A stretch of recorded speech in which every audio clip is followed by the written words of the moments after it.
Today's topic is the valence bond theory in the coordination chemistry. Is given class 12 chemistry chapter number 5.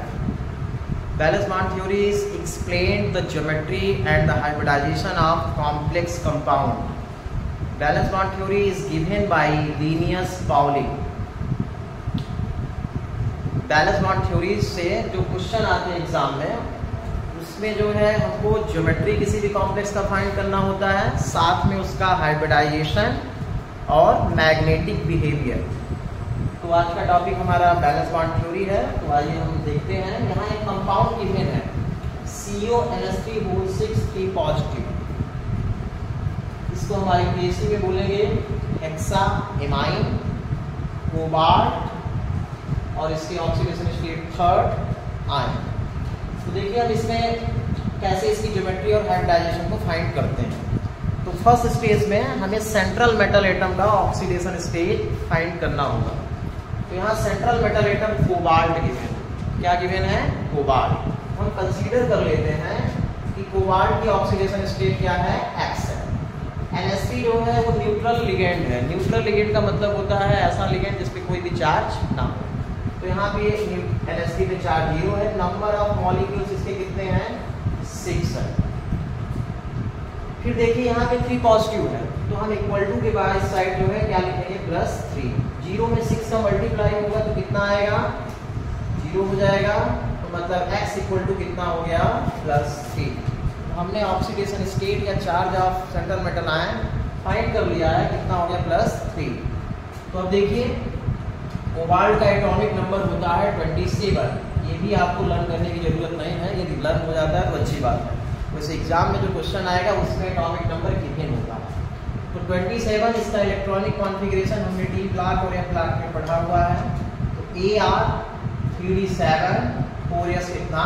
2। अब देखिए यहाँ पे cobalt 3 positive है, ये हमने कोबाल्ट का लिखा है। अब हमें इसको लिखना है कोबाल्ट 3 पॉजिटिव का। कोबाल्ट 3 पॉजिटिव का मतलब है कि इसने 3 इलेक्ट्रॉन लॉस किया। तो हम देखिए जब भी लॉस करते हैं तो पहले बैलेंस सेल से करेंगे। बैलेंस सेल से यहाँ 2 इलेक्ट्रॉन लॉस हो जाएगा और 1 इलेक्ट्रॉन किससे? 3D से। तो यहाँ पे कितना बचेगा? 3D6। 2 हमने S से लॉस किया है, 1 हमने किससे किया है? D से। तो 3D6 बचा। अब जो है हम ग्राउंड स्टेट में ऑर्बिटल बनाएंगे और उसमें इलेक्ट्रॉन को फिट करेंगे। तो कोबाल्ट 3 पॉजिटिव का अब देखिए हम लोग यहाँ बना रहे हैं। ये D में 5 ऑर्बिटल होते हैं। 1 2 3 4 है 5। यहाँ हमने 3D लिखा। 3D के बाद आता है 4S। तो 4S में 1 ऑर्बिटल। 4S के बाद आता है 4P।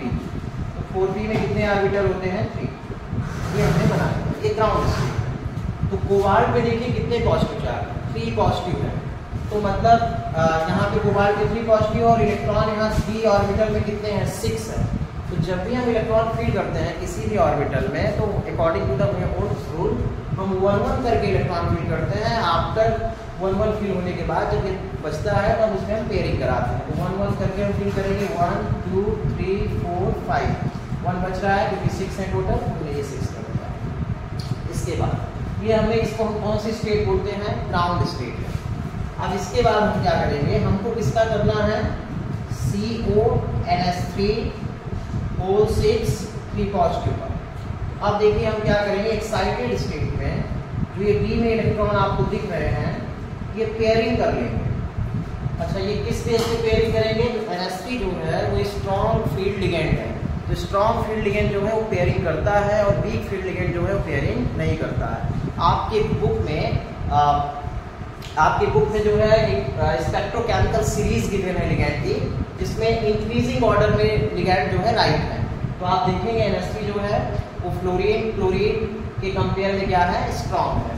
तो NH3 यहाँ स्ट्रॉन्ग फील्ड लिगेंड है, तो ये पेयरिंग करेगा। ये इलेक्ट्रॉन आपको जो दिख रहा है ये 3rd नंबर का, ये इसमें आ जाएगा और ये इलेक्ट्रॉन इसमें आ जाएगा। तो यहाँ पे देखिए पेयरिंग हो गई। ये इलेक्ट्रॉन इसमें और ये इलेक्ट्रॉन कहाँ? इस ऑर्बिटल में आ गया। अब देखिए यहाँ पे 2 बच गया है। यहाँ हम 4S बना लेंगे और साथ में हम किसको बनाएंगे? 4P। ये 3D है, ये आपका 4S है और ये आपका क्या है? 4P। तो यहाँ देखिए NH3 जो है वो 6 मॉलिक्यूल है। तो हमें कितने ऑर्बिटल ब्रैकेट चाहिए? 6 चाहिए। तो यहाँ देखिए डी के पास 2 हो गए, एस के पास 1 है और पी के पास भी कितने हैं 3 है, टोटल कितने हो जाएंगे 3। मतलब यहाँ पे हम क्या फिल कर सकते हैं, लिगैंड को फिल कर सकते हैं। तो देखिए लिगैंड के NH3 को ना फिल करके हमने एक क्रॉस का साइन बना लिया है। क्रॉस का साइन ये शो करता है कि यहाँ पे लिगैंड फिल हो गए हैं। तो आप देखिए हमने ये कहा कि NH3 जो है स्ट्रॉन्ग फील्ड लिगैंड है, स्ट्रॉन्ग फील्ड लिगैंड है तो वो पेयरिंग करेगा। पेयरिंग करने के बाद ये 3 ऑर्बिटल तक हो गया है। यहाँ पे डी में 2 बैकेंड थे, एस में 1 था और पी में कितने थे 3 थे। तो टोटल कितने थे 6 बैकेंड थे। हमें 6 मॉलिक्यूल NH3 को फिल करना था। हमने NH3 के प्लेस पे क्रॉस का साइन बना दिया है। तो देखिए डी का कितना यूज हुआ है, D2 यूज हुआ, एस में 1 यूज हुआ, पी में कितना हुआ 3 यूज हुआ। तो जो इसका हाइब्रिडाइजेशन है वो क्या हो गया D2sp3 हो गया। अब आपके बुक में एक टेबल गिवन है जिसमें ये गिवन है यदि sp3 हाइब्रिडाइजेशन होता है तो उसकी जो ज्योमेट्री होगी वो टेट्राहेड्रल होगी, और ये dsp2 होता है तो उसमें ज्योमेट्री जो है तो आपकी क्या होगी स्क्वायर प्लेनर होगी। और ये D2sp3 है तो उसमें आपका ऑक्टाहेड्रल होगा। यदि sp3d2 है तो भी उसमें क्या होगा ऑक्टाहेड्रल होगा। तो इसको आपको थोड़ा लर्न करना पड़ेगा, वो टेबल आपके बुक में गिवन है। तो यहाँ पे देखिए हाइब्रिडाइजेशन कितना हो गया D2sp3, D के 2 जो है पार्टिसिपेट किए हैं, S का 1 और P का कितना है 3। अब इसकी ज्योमेट्री जब हम बताएंगे तो ज्योमेट्री इसकी क्या होगी D2sp3 की ऑक्टाहेड्रल। ये आपके एग्जाम में पूछेगा कि हाइब्रिडाइजेशन बताइए कॉम्प्लेक्स कंपाउंड का और साथ में उसकी ज्योमेट्री बताइए। तो आप हाइब्रिडाइजेशन ऐसे कैलकुलेट करके मतलब ऐसे करेंगे, ऑर्बिटल बना के बताएंगे तो D2sp3 हो रहा है और ज्योमेट्री क्या है इसकी ऑक्टाहेड्रल। अब आगे देखिए यहाँ पे D कौन सा पार्टिसिपेट किया है n-1। ये जो 3D होता है आपने ये पढ़ा था डी ब्लॉक एफ ब्लॉक में, ये कौन सा पार्टिसिपेट करता है n-1d। और तो क्या है S और P। यदि n-1d करता है तो इसे हम बोलते हैं इनर ऑर्बिटल कॉम्प्लेक्स। इसे हम क्या बोलेंगे इनर ऑर्बिटल कॉम्प्लेक्स। साथ में इनर ऑर्बिटल कॉम्प्लेक्स यदि है तो उसे हम लोग बोलते हैं लो स्पिन कॉम्प्लेक्स। कौन सा स्पिन होगा ये लो स्पिन कॉम्प्लेक्स। इसके बाद इसका मैग्नेटिक बिहेवियर हम देखेंगे। तो आप डी ब्लॉक एफ ब्लॉक में ये पढ़े थे कि यदि unpaired electron present in D orbital magnetic behaviour is a paramagnetic. ये फुलफिल्ड इलेक्ट्रॉन है या पेयर्ड है तो उसका क्या होता है डायामैग्नेटिक। यहाँ पे देखिए सब जो है तो पेयर्ड है। यहाँ पे देखिए 6 इलेक्ट्रॉन आपको दिख रहे हैं सब पेयर्ड है। तो वो क्या है ये कैसा शो करेगा डायामैग्नेटिक। डायामैग्नेटिक इसका मैग्नेटिक बिहेवियर हो जाएगा डायामैग्नेटिक। किस केस में होगा जब पेयर्ड इलेक्ट्रॉन होंगे आपके डी ऑर्बिटल। यदि अनपेयर्ड होते हैं तो उसमें हम क्या कहेंगे उसका जो नेचर होगा वो क्या होगा पैरामैग्नेटिक। तो हमारे पास एक एग्जांपल और है जिसका फार्मूला है COF6P-। तो फर्स्ट स्टेज में हम क्या करेंगे ऑक्सीडेशन स्टेट निकालेंगे सेंट्रल मेटल एटम की। सेंट्रल मेटल एटम यहाँ पे क्या है कोबाल्ट है। तो उसके लिए हमें क्या कंसीडर करना पड़ेगा x हम इसको कंसीडर करिए। F पे चार्ज होता है -1, नंबर ऑफ एटम 6 है और यहाँ पे जो चार्ज है -3 है तो x -6 हुआ इक्वल टू -3 -6 जब उधर जाएगा तो +6 हो जाएगा। -3 + 6 इक्वल टू मींस क्या हो जाएगा x पे कितना चार्ज आ जाएगा +3। तो यहाँ पे भी कोबाल्ट में चार्ज जो है कितना आ रहा है +3। तो कोबाल्ट में हम यहाँ पे क्या लिखेंगे +3 चार्ज। अभी हमने ऐसे लिखा था कोबाल्ट ये बनाया हुआ था तो हम यहाँ पे अब 3D में डायरेक्ट इलेक्ट्रॉन फिल कर दे रहे हैं 1 2 3 4 5। ये 3D हो गया। ये आपका 4s है और ये आपका क्या है 3p 4p है। ये 3D हुआ, ये 4s है और ये आपका क्या हो गया 4p। 3D में इलेक्ट्रॉन CO3 पॉजिटिव में हम देख रहे हैं इसका इलेक्ट्रॉनिक कॉन्फ़िगरेशन कितना होता है 3d6 होता है। तो यहाँ पे इलेक्ट्रॉन फिल कर देंगे 1 2 3 4 5 और ये क्या हो गया 6 हो गया। अब जो है आपको ये देखना है यह जो है वो वीक फील्ड लिगेंड है। जो फ्लोरीन है वो कैसा है वीक फील्ड लिगेंड है। तो वीक फील्ड लिगेंड जो है वो पेयरिंग नहीं करता है। Weak field ligand does not pairing.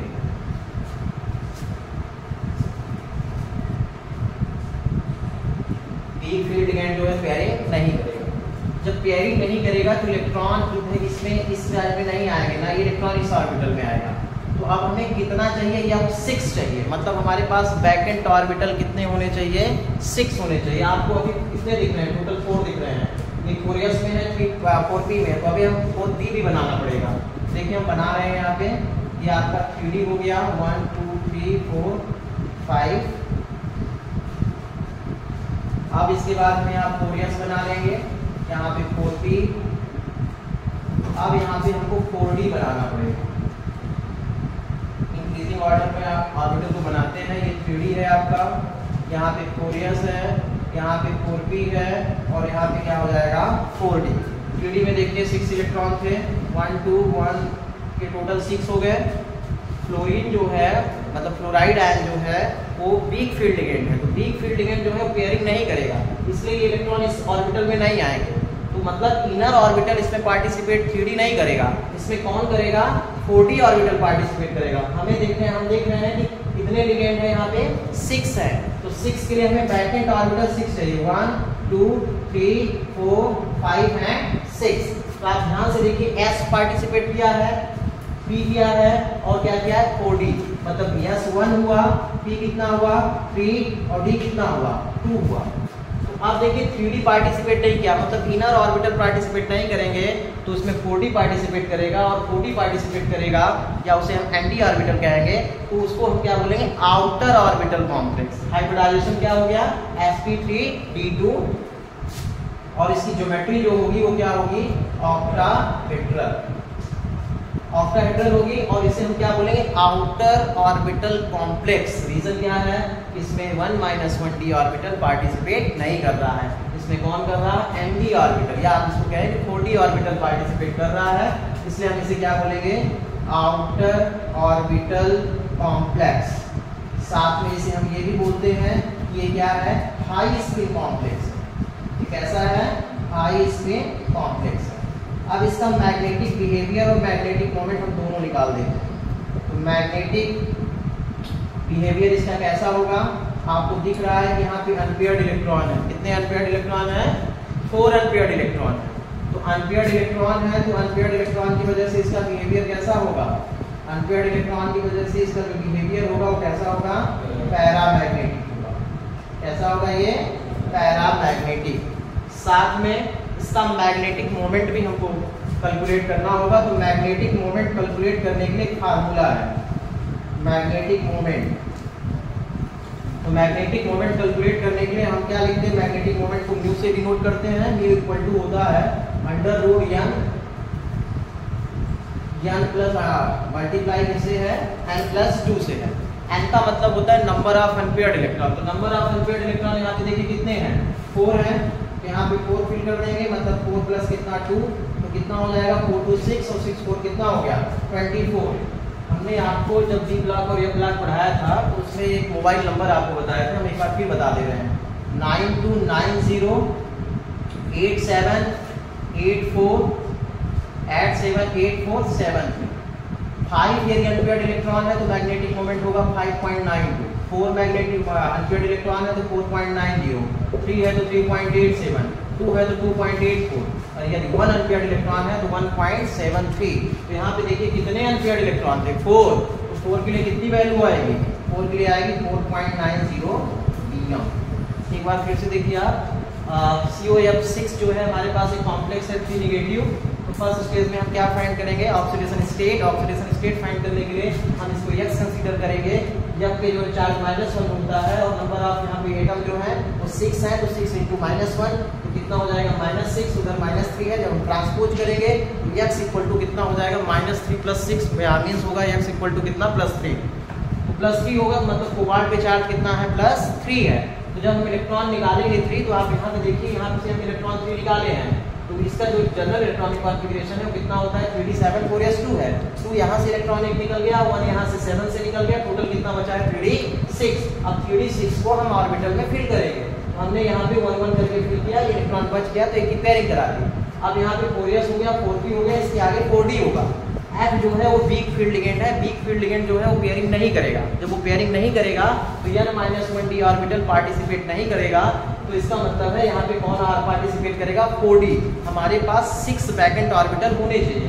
s में 1 है, p में 3 है और d में यहाँ पे 4d बनाया है, तो d में कितने हो गए 2 हो गए। तो टोटल देखिए क्या हुआ, s 1 है तो s, p कितने हैं 3, p 3, d कितना है 2, तो s p 3 d 2।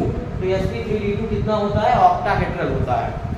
इसके बाद देखिए इसको हम आउटर ऑर्बिटल कॉम्प्लेक्स बोल रहे हैं। रीजन क्या है कि n-1d ऑर्बिटल इसमें पार्टिसिपेट नहीं किया है, यहाँ इसमें पार्टिसिपेट कौन कर रहा है, nd ऑर्बिटल कर रहा है, इसलिए हम इसको क्या बोलेंगे, आउटर ऑर्बिटल कॉम्प्लेक्स।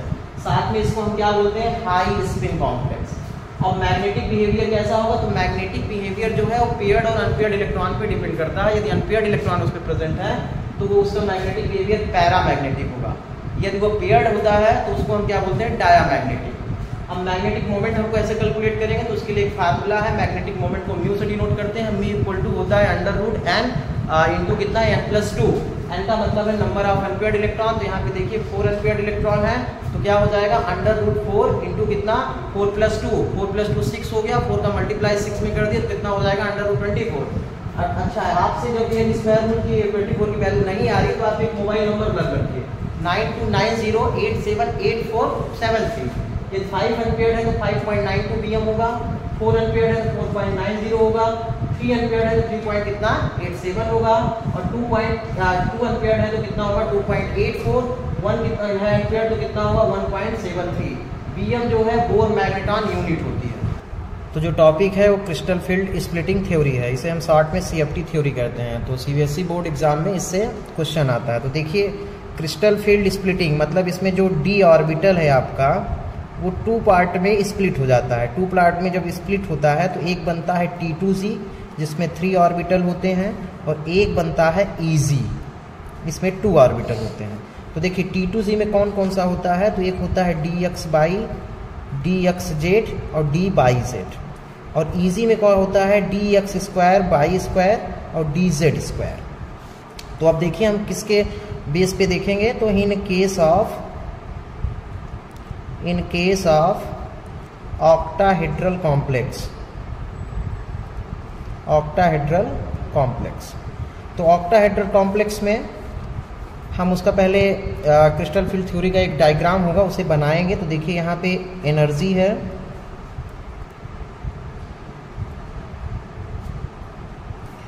और यहाँ पे D के 5 ऑर्बिटल है। अभी हमने आपको बताया कि D के जो 5 ऑर्बिटल है उनके नेम क्या है, dx², y², dz², dxy, dxz और dyz है। स्प्लिटिंग इनका हो जाता है, मतलब ये डीजनरेट ऑर्बिटल होते हैं और ये स्प्लिट कर जाते हैं। तो यहाँ पे जैसे हमने इसको लिख लिया मेटल d ऑर्बिटल, इनके नेम मैंने आपको बता चुका हूँ। तो ये क्या कर जाएंगे, स्प्लिट कर जाएंगे। तो यहाँ पे भी 5 ऑर्बिटल बनेंगे। ये 5 ऑर्बिटल में जो है ऑक्टाहेड्रल में एक पार्ट T2z होगा और एक पार्ट क्या होगा, EZ होगा। तो 3 ऑर्बिटल जो है वो आपके क्या हैं, T2z हैं, इसको हम लोग बोलेंगे T2z, और इसको हम बोलेंगे EZ। तो EZ में कितने होते हैं, 2 ऑर्बिटल होते हैं। EZ में 2 ऑर्बिटल और T2z में कितने हैं, 3 ऑर्बिटल हैं। इनके बीच की जो एनर्जी स्प्लिटिंग है वो टोटल होती है 10 dq। dq जो है यूनिट है,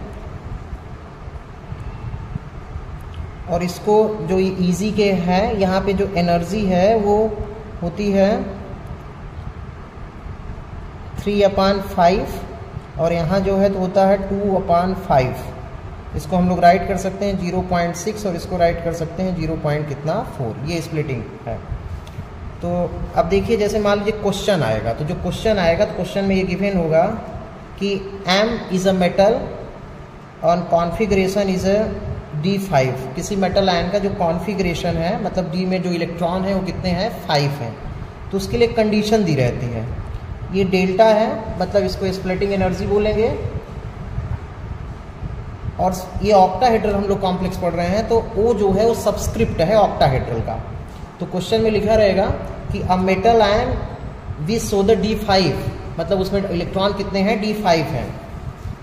तो ये स्प्लिटिंग है, डेल्टा जो आपको दिख रहा है स्प्लिटिंग एनर्जी है, O का मतलब सबस्क्रिप्ट है, मतलब ऑक्टाहेड्रल है। तो इसके लिए कंडीशन है, फर्स्ट कंडीशन ये है कि जो स्प्लिटिंग एनर्जी है ऑक्टाहेड्रल कॉम्प्लेक्स में वो ग्रेटर देन है किससे, पेयरिंग से।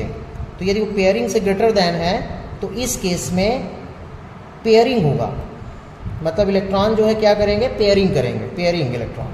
किस केस में, जब splitting energy is greater than किससे होगा, पेयरिंग से।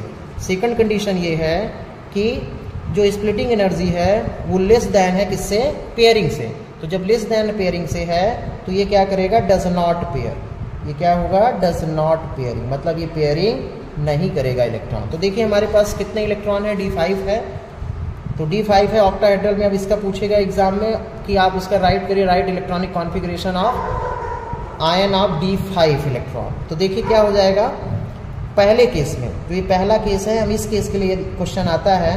तो यहाँ पे देखिए splitting energy is greater than किससे है, पेयरिंग से। तो इस केस में ये क्या करना चाहेगा, पेयरिंग करना चाहेगा। तो हमारे पास कितने इलेक्ट्रॉन है, 5 है। तो हम T2Z में कितना फिल करेंगे, हम T2Z में कितना फिल करेंगे, T2Z में पहले हम देखिए बना लेते हैं, T2Z है ये, तो पहले हम 1 1 करके फिल किए, 3 हो गए। अब ये बोल रहा है कि पेयरिंग यहाँ पे जो है तो कंडीशन ये है कि स्प्लिटिंग एनर्जी ज़्यादा है, तो स्प्लिट नहीं होगा ऑर्बिटल, स्प्लिटिंग जो है तो इलेक्ट्रॉन नहीं करेंगे। यहाँ पे क्या करेगा, वो पेयरिंग करेगा। तो यहाँ पे देखिए यहाँ पे 3 हो गया, फिर ये 4 और ये क्या हो जाएगा 5। तो यहाँ पे जब इलेक्ट्रॉनिक कॉन्फ़िगरेशन हम राइट करेंगे तो T2Z5 हो जाएगा और EZ कितना हो जाएगा 0। अब देखिए मान लीजिए इसी क्वेश्चन में ये कंडीशन बोल देता है कि इसकी कंडीशन ये है कि जो स्प्लिटिंग एनर्जी है वो आपका क्या है, लेस देन है किससे, पेयरिंग से। तो जब लेस देन पेयरिंग से होगा तो ये क्या करना चाहेगा, ये स्प्लिटिंग करना चाहेगा, जो इलेक्ट्रॉन है वो स्प्लिटिंग करेगा। तो स्प्लिटिंग जब करेगा तो हमारे पास कितने हैं टोटल इलेक्ट्रॉन, हमारे पास है D5। तो D5 है तो पहले हम क्या करेंगे, T2Z में फिल करेंगे और फिर किस में फिल करेंगे, EZ में। तो T2Z में पहले हम कितना फिल करेंगे, 1 2 3 और EZ में हम कितना पढ़ेंगे 1 2, टोटल 5 है। तो इलेक्ट्रॉनिक कॉन्फ़िगरेशन हो जाएगा T2Z3 और EZ कितना 2। आपको ये लर्न रखना है कि ऑक्टाहेड्रल कॉम्प्लेक्स में T2Z जो है ऑर्बिटल, उसकी एनर्जी जो है कम होती है किससे, EZ की। इसलिए हम पहले किस में फिल करेंगे, T2Z में फिल करेंगे, फिर EZ में फिल करेंगे। तो कंडीशन यहाँ पे क्या गिवन थी कि जो स्प्लिटिंग एनर्जी है वो लेस देन है किससे, पेयरिंग से। तो वो पेयरिंग नहीं करेगा इलेक्ट्रॉन, उस केस में वो क्या करेगा, स्प्लिट करेगा। इसलिए इलेक्ट्रॉनिक कॉन्फ़िगरेशन क्या हो जाएगा, T2Z3 EZ2। अब देखिए एक क्वेश्चन है, इसमें आपको रीजन बताना है। क्वेश्चन में ये है कि गिव रीजन, ठीक है। देखिए क्या राइट है, इन D4 कॉम्प्लेक्सेस, मतलब इलेक्ट्रॉन कितने हैं D ऑर्बिटल में 4, लिगेंड्स फॉर, यहाँ पे देखिए splitting energy in octahedral complexes जो है लेस देन है किससे, पेयरिंग से, फ्रॉम हाई स्पिन कॉम्प्लेक्सेस। तो अब आपको इसका रीजन देना है। देखिए कंडीशन क्या राइट है, तो कंडीशन आपकी राइट है कि स्प्लिटिंग एनर्जी जो है वो क्या है, लेस देन है किससे, पेयरिंग से। जब लेस देन पेयरिंग है तो वो क्या करेगा, वो डज नॉट पेयरिंग, वो डज नॉट पेयरिंग, मतलब वो पेयरिंग नहीं करेगा। पेयरिंग जब नहीं करेगा तो वो क्या करेगा, स्प्लिटिंग करेगा। स्प्लिटिंग करेगा तो देखिए क्या हो जाएगा, हम ऑक्टाहेड्रल कॉम्प्लेक्स के लिए यहाँ बना लेते हैं। तो ये कितना हो गया, 5 हो गया। यहाँ पे देखिए आपका क्या हो गया, EZ हो गया, और यहाँ पे क्या हो जाएगा, T2Z हो गया। ये T2Z है और ये क्या है, EZ है। तो देखिए तो अब जो है तो हमारे पास यहाँ पे कितने इलेक्ट्रॉन दिख रहे हैं, कितने आपको दिख रहा है D4, मतलब इसमें कितने इलेक्ट्रॉन फिल हैं, 1 2 3 4। अब आप क्या करेंगे कि D4 है, कंडीशन दिया हुआ है कि स्प्लिटिंग एनर्जी जो है वो लेस देन है किससे, पेयरिंग से। जब पेयरिंग से लेस देन है तो वो पेयरिंग नहीं करेगा, पेयरिंग जो है लेस देन है स्प्लिटिंग एनर्जी, तो वो स्प्लिटिंग करेगा क्योंकि पेयरिंग की एनर्जी यहाँ पे ज़्यादा है। तो इसलिए जब हम यहाँ पे फिल करेंगे तो इसकी T2Z की एनर्जी जो है कम होती है, EZ की ज़्यादा होती है। तो यहाँ पे हम 1 2 3 फिल करिए। अब ये जो है तो पेयरिंग नहीं करेगा क्योंकि पेयरिंग के लिए एनर्जी यहाँ पे ज़्यादा लगेगी, तो ये क्या करना चाहेगा, स्प्लिटिंग।